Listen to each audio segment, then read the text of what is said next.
Well, let's begin the conversation in Nigeria, where President Bola Ahmed Tinubu recently unveiled the Renewed Hope conditional cash transfer program for 15 million households to alleviate hardship brought about by the removal of fuel subsidy.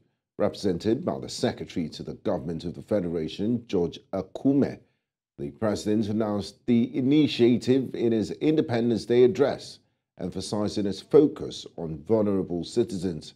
This program aims to benefit 62 million Nigerians with monthly transfers of 25,000 for 3 months, totaling 75,000 naira per beneficiary. Additionally, the government plans to introduce the Iya Loja funds, offering soft loans of 50,000 naira to support small-scale traders and incentives for farmers in the upcoming planting season. The World Bank has pledged support for this scheme, and a biometric auditing system will be implemented to ensure efficient and accountable fund distribution, as highlighted by the Finance Minister.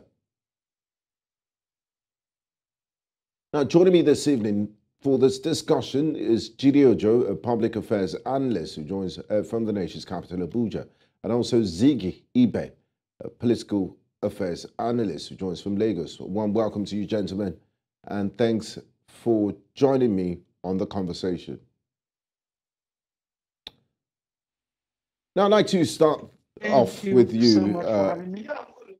It's a pleasure to have you, Mr. Ibeh. I'd like to start off with you. Ziggy, what political motivations do you think have driven President Bola Ahmed Tinubu and his administration to initiate such a significant cash transfer program, and what are the potential gains for his administration? What do you make of this 25,000 naira to the most vulnerable citizens for the next 3 months?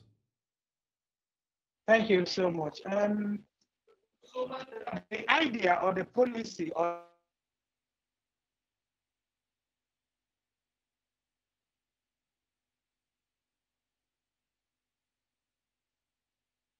Hello, Mr. Ibeh. We seem to have... Okay, go ahead, please. It is not. Okay, what I feel, the policy on its own is a good one. But what I feel might be a challenge or might pose a little challenge is the distribution of the cash, the transfer of the fund to the very people who are targeted for this.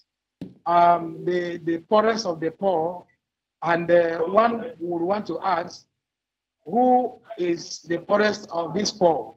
How do we get?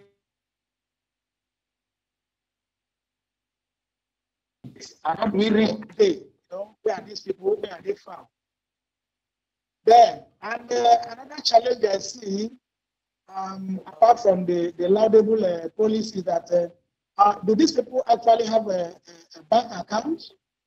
Do they have a bank account into where you are going to transfer the 25,000 into? We apologize for the poor quality of audio from Mr. Ziggy Ibeh. We'll try to sort that out, but in the meantime, we have our second panelist, Mr. Jide, who's joining from Abuja. One welcome to you, Mr. Jide. Thanks for joining us in the conversation. It's my pleasure. Good evening. Good evening to you, sir. Now, how well has the government communicated the goals and objectives of this conditional cash transfer program to the public, and what are the potential ramifications of its success or failure? Do you think it's enough to give the most vulnerable 25,000 naira for the next 3 months? How much of an impact would it have? Well, first and foremost, let me say that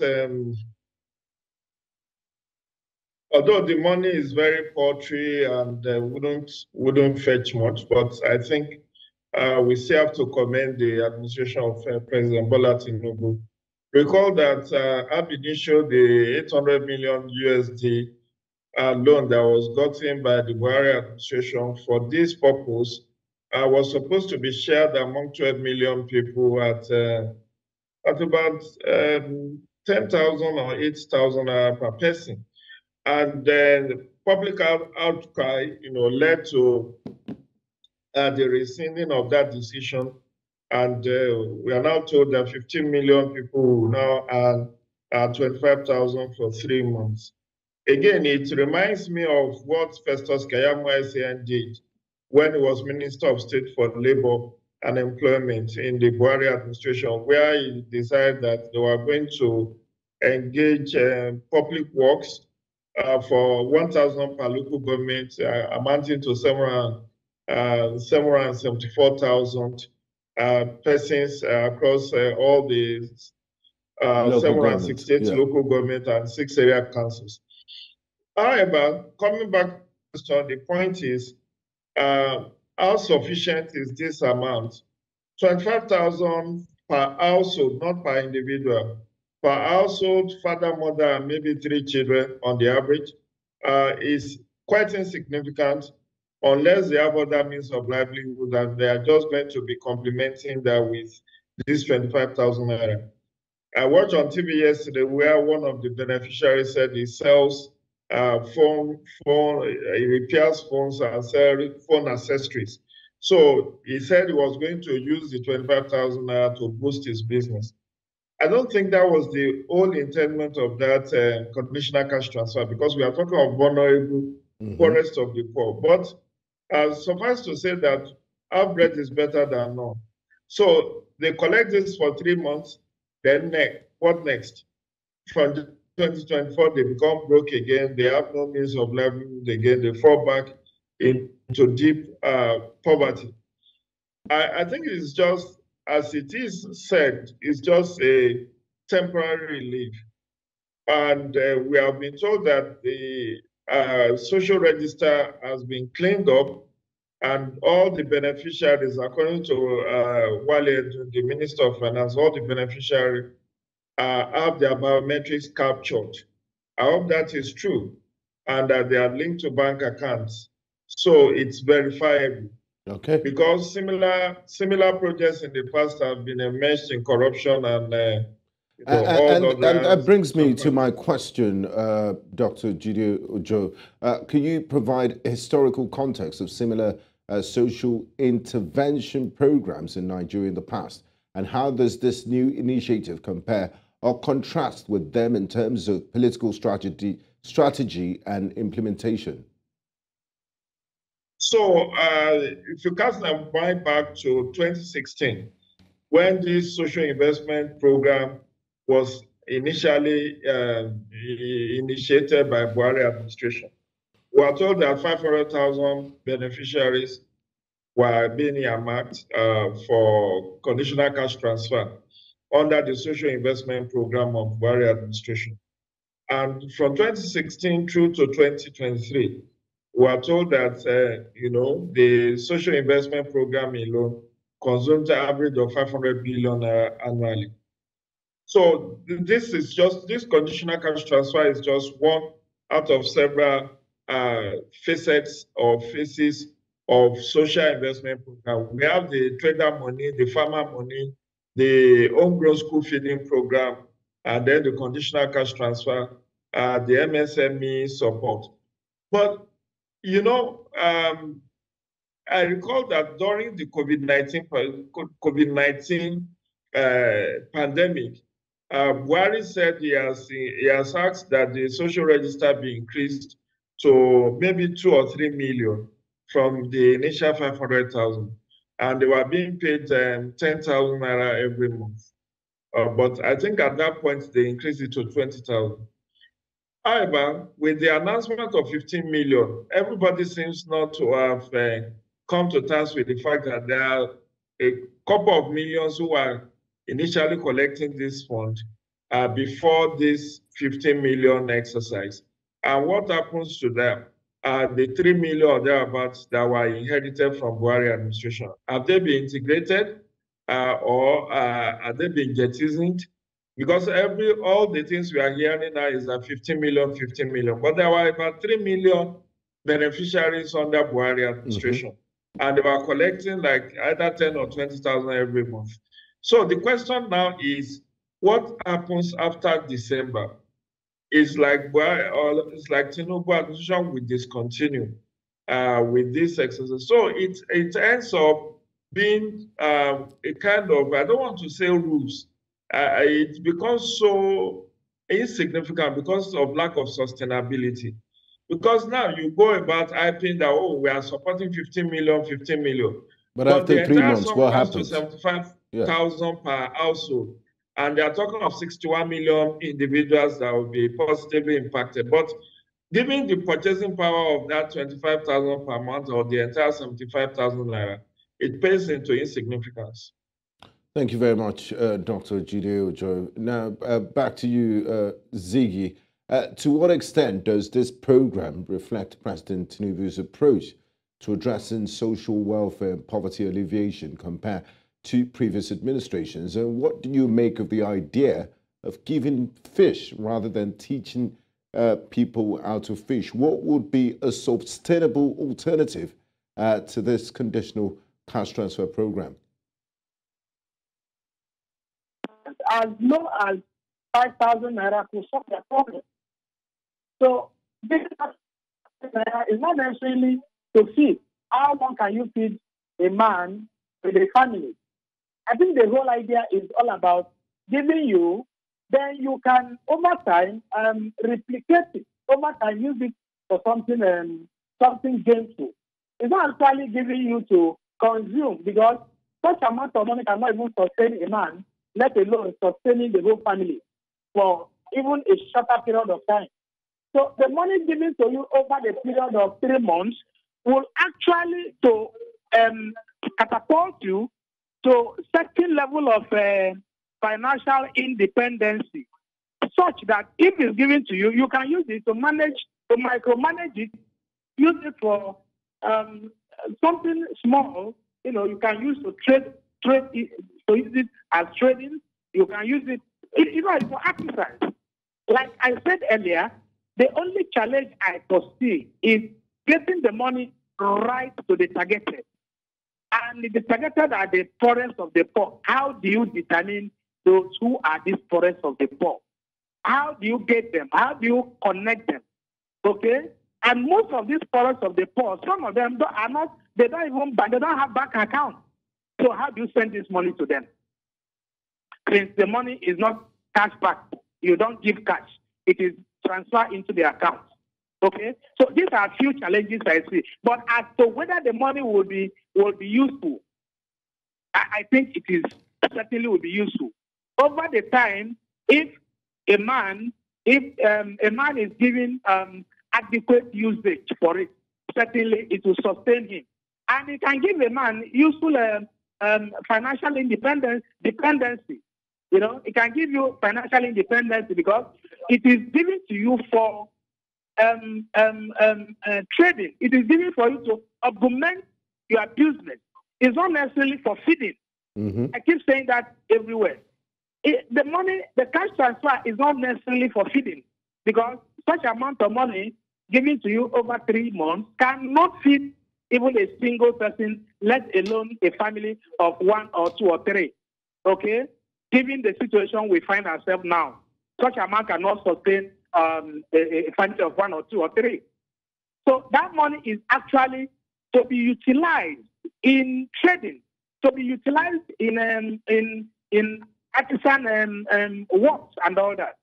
So the duplication of that money given to you is what is gainful. The only challenge I see is getting the cash to them, to the poorest of these poor. Those are the lower rung of the ladder, are the people who needed this money. But in Nigerian context today, who is not even the poor? Who is not poor? Okay? One would want to ask that question. Who is not poor in Nigeria? But the poorest of the poor, they are in the hinterland. How do you get the money to them? Because they don't bank. They don't have bank accounts. You know? And this is our fear. The fear might be that this money will get into wrong hands. Then it will go still to the old story, which was when the last administration has passed through this route, you know, and till today, the testimonies are that this money didn't get to the right people. Okay, so the cash transfer is a laudable project, is a laudable policy of the government and all that. But will it get to the people? 3 times 25,000 gives you 75,000 naira.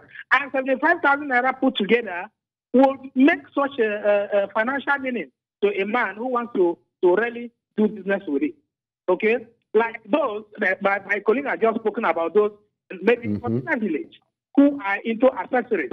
If you give them 75,000 over 3 months, certainly that will make so much meaning for them, because those items are they are very small. The monies are very small, you know, in purchasing. So the purchasing power of these 75,000 naira is quite high in their hand. Okay, and they could multiply it. It's going to have a ripple effect, a financial ripple effect in their life. Okay. Thank you very much, Ziggy. Back to you, Dr. Jide. Ziggy feels, you know, this money might help some of this people's businesses because it might create a ripple effect. But looking at another program that was launched yesterday, the Iyaloja Fund Scheme, especially in terms of its impact on women and petty traders. What do you make of this initiative, and how is it different from the 25,000 naira conditional cash transfer to the most vulnerable in the population? To my own mind, this one that you're talking about is the one that is meant to be invested in business. Yes. This is more like trader money. This is like trader money or market money or farmer money that Buhari gave to small traders in the markets. We call that former Vice President Yemi Osinbajo was the one that was in charge of this. He was launching it across several markets. So this is just, calling it Iyaloja is just like saying traders, because Iyaloja in Yoruba means the market woman. So the conditional cash transfer is meant for the vulnerable groups, the elderly, people who could not help themselves. People, I mean, I'm happy that Dr. Betta decided that she was going to include pensioners, you know, all the senior citizens who are old, weak, vulnerable, who are not getting their pension. Also talking about the wives and families of the slain heroes and those veterans who died during the war or insurgency, that they were also going to be included in the 15 million. But the one for Iyaloja is meant to support their trade, to support their businesses.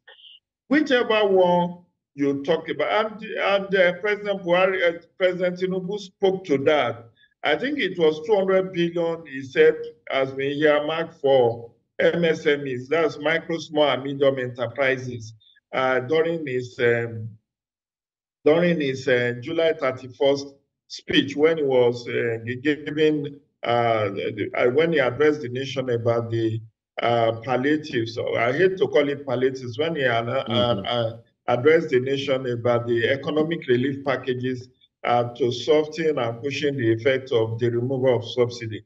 He said about either 100 or 200 billion has been earmarked for the micro, small, and medium enterprises, where they think each person will get 50,000 naira revolving loan, which they have to pay back. So the difference, my brother, the difference would be that while the trader money or the Iyaloja money is going to be paid back to government coffers over a period of time, the conditional cash transfer is a grant, is a largesse, is a gift.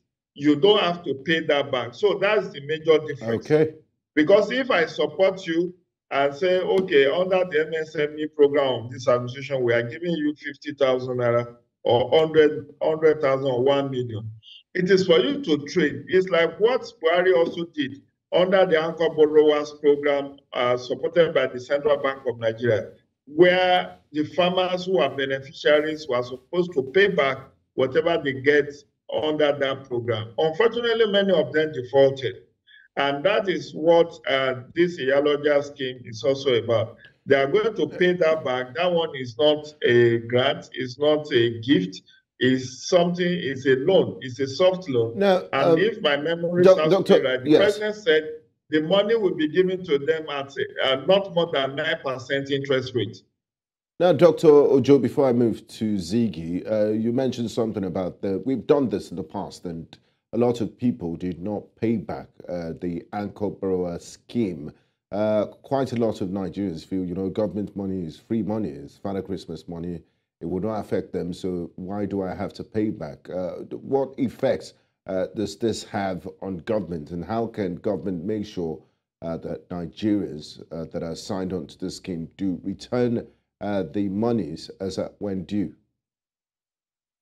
You see, the challenge with giving government giving loans is that beneficiaries most often than not see it as a largesse, as part of their own national cake. And because this money is given without collateral, yes, a government said we are giving you this loan at not more than 9% interest rate. So you are supposed to pay it back over, maybe there are some that will be matured, that will be paid back over 36 months, some under 12 months. But usually when you give micro, small, and medium enterprises, there is no collateral. And that lack of collateral makes it difficult for government to recover its fund. I don't know whether they have guarantors. Usually they should have guarantors, which means that if the person you stand guarantee for fails to honor his or her repayment obligations, you will be held liable. So if there are guarantors and there are set rules and these people sign on to this form, it's like, what happens with all these microfinance banks. There's a very popular one I don't want to mention on here. If you default in paying what you loan from them back, they'll lock you up in the toilet. There is no two way about it. They lock you up, they seize your whatever you are selling, they seize it and use it to offset the loan that you collected from them. There are those Sherlock is it creditors that Loan I will sharks. call them? Sherlock creditors that will publish your name all over the media, online. In fact, in all your phone contacts, they will tell you, everybody on your phone contact, that this person has defaulted, is a fraud, don't do business with him. So the person will be sufficiently embarrassed to want to pay back. I don't think government will want to go that route, the way the microfinance banks go to recover their loans. But I think if there are measures like collateral or guarantors who sign on for these people should be held liable for default in the event that whoever benefited from this loan scheme fails to pay back. The guarantors should be held responsible. Thank you very much for your analysis, Dr. Jide Ojo, Political Affairs Analyst, and also Ziggy Ibeh, Political Analyst, who joined from Lagos. We appreciate your insights and your contribution to the program. Thank you. My pleasure. Stay safe and stay blessed.